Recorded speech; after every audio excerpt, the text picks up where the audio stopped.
a point of contact exactly the same. So this is another video I see this guy, MLB Network. I'm just going to go through some of these videos.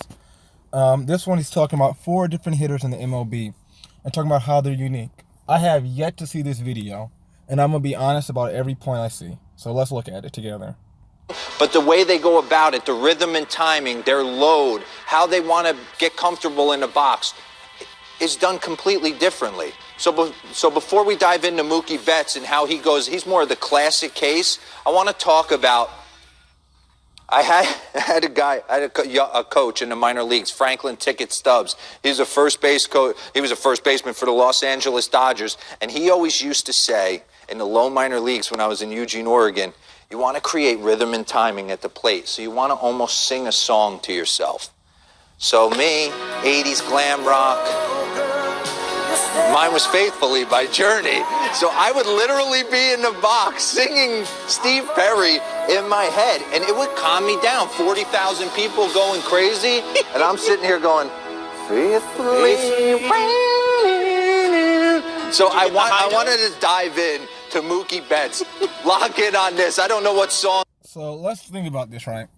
So he's in the box, and he says the most important thing for him was to sing a song. So him as a hitter, he was a see ball, hit ball kind of guy. He didn't talk about cues of pitching. He didn't talk about timing. He talked about rhythm and all that other stuff.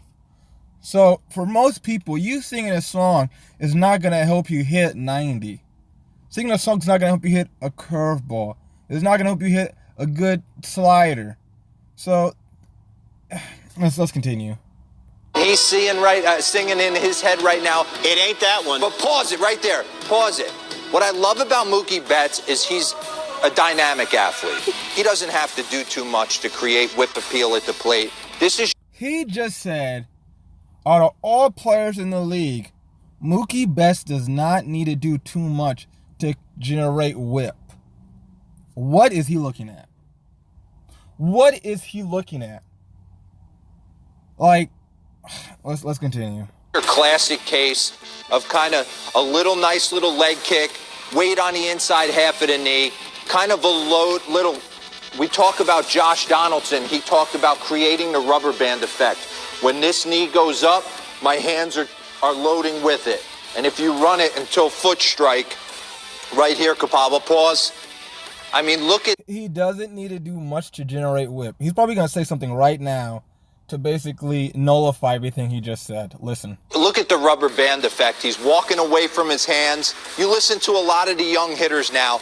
He just basically said what he just said was pointless. He did not do enough. He does not do a lot to generate whip. Let's continue. They're trying to create the rubber band effect. They're trying to walk away from his hands. I heard Eric Hosmer talk about this, 30 clubs, 30 days. You hear Cody Bellinger talk about trying to walk away from his hands. So run it real. Everyone talks about walking away from your hands. It's a basic hitting concept. You don't need to be an MLB player to know a good swing. Let's continue. Yesterday, because what he was able to do against Danny Duffy was pretty special. All different quadrants. First one was a changeup. When you hit a changeup, and pause it before we get Eddie Wants a Cracker, because he went changeup bridge, first AB as well. That tells me guys are on time, they're seeing the ball well, and they're not cheating to the heater. So, listen to this. He said if you're hitting the changeup means you're on time for the fastball and you're not cheating. You heard that right? So, if I put any person in the box and they're late consistently, if you've been watching baseball your entire life, you know if someone's late on the fastball, you don't throw them a changeup because they can catch up and they can hit it hard. So him saying on MLB Network saying, if you can hit a changeup, means you're not late. He doesn't know anything. Let's continue. If you're not cheating to the heater and you throw a changeup middle of the plate and you're able to bridge it left center with distance like Mookie Betts and Eddie Encarnacion were able to do, they're seeing the ball well. This guy, this is what I'm talking about when I'm talking about players who play in the league who don't know anything about hitting. They know what worked for them to make them successful, but it's just literally a lot of times to get to this level is genetics. If he knew more about hitting, he'd probably be an all-star. But let's continue. Little different way of going about creating rhythm and timing.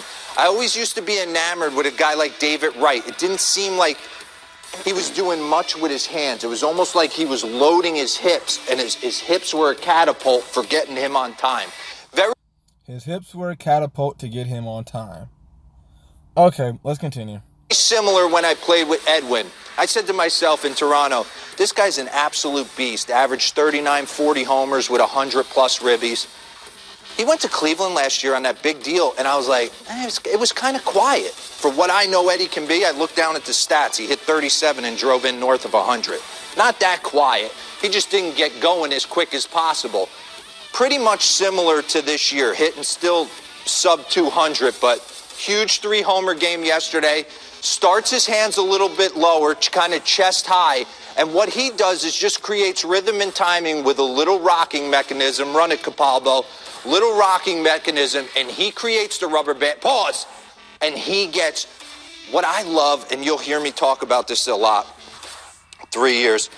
Rudy Jaramillo always wanted to create, like, I would toe tap. Giancarlo's next on the tape. We'll get into that. Weight on the inside of your back knee. I almost wanted my back knee, the inside of my back knee, to ache when I was done playing the game. He used to say I should be able to take a piece of rebar through your ear, through the inside of your back. See, this guy is right now talking about getting your weight back. If you have a leg kick and you have a rock back, your weight's naturally going to go on the inside of your foot. I mean, the inside of your knee. You should have to force yourself to get back. Maybe if you're learning it the first time, you might feel it differently. But if you have a natural rock back or a natural leg kick or anything, you're going to feel, you won't have to force yourself to get your leg back. So let's continue. Knee into the ground, and there should never be any waver. The knee should never get beyond the foot. There's people actually in MLB history who are successful hitters who the knee goes over the foot. The reason people don't do that typically is because it makes timing ungodly difficult. Or you're off balance. Everything should be stacked on the inside of this back knee. Yeah, some people do it, some people don't. The reason a lot of people, they get their weight back, but they move it forward. Most people don't just put the weight in their back leg and just lift their leg and put it back down. Let's continue. No one does it better in the game than Eddie. He creates a little rhythm, run it, Capalbo. He creates a little rhythm with his hands, gets in perfect hitting position. What I love about Eddie, too, a little different than what I used to do, he creates perfect launch angle. It doesn't look like he's really has a lot of play, like tack hammer play with his top hand. It's more along for the ride, creating that whip appeal. Let's go in and... What the heck is he talking about tack hammer? He said he doesn't have a lot of tack hammer. You heard that? Giancarlo. He doesn't force his bat because he just lets his hips do the work. And that's what you're supposed to do. Let's continue. Last night. We talked about yesterday the lower half going towards right center and the upper half going towards left center. You see the beast Gary Sanchez timing him up as well. But everything's synced there. I still think he can get a little bit better, but there was perfect example of Dallas Keuchel throwing a little breaking ball, and Giancarlo. He pulls this for a home run because Giancarlo Stanton is a monster and he's huge, and when he makes contact, he has power bar to none. Let's go back and look at this swing. Towards left center, you see the beast Gary Sanchez timing. He's keeping his hips in. Him up as well. He loads. He's look. He's already leaking as much as he can. This ball's away, and he catches it way out in front. Still in a decent hitting position, but he's way, way, way out in front for this low and outside pitch.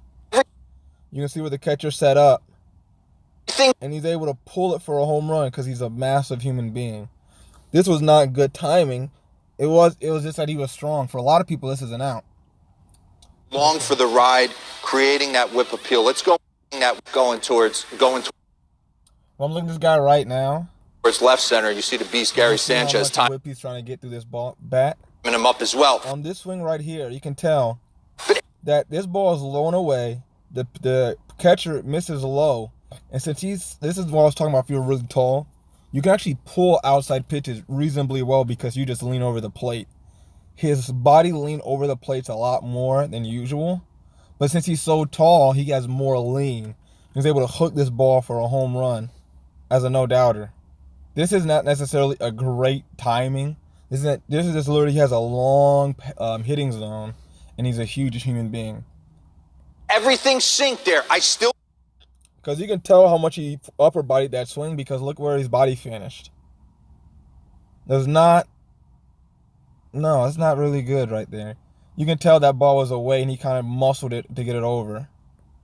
I think he can get a little bit better, but there was perfect example of Dallas Keuchel throwing a little breaking ball, and Giancarlo thinking, right center, right center, right center, right center. Let me stay there. Boom, and just walking the dog on this pitch.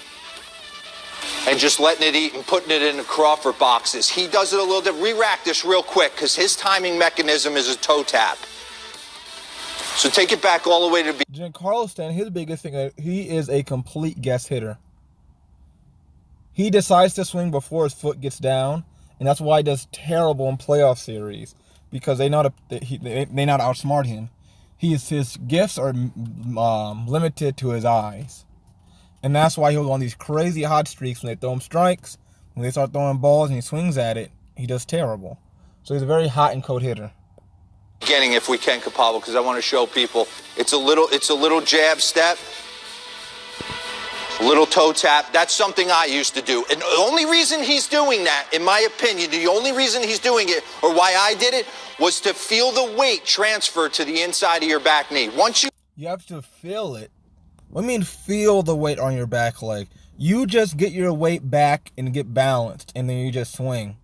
You shouldn't have to force your body weight to put your leg in an uncomfortable position just to make sure you move your weight back.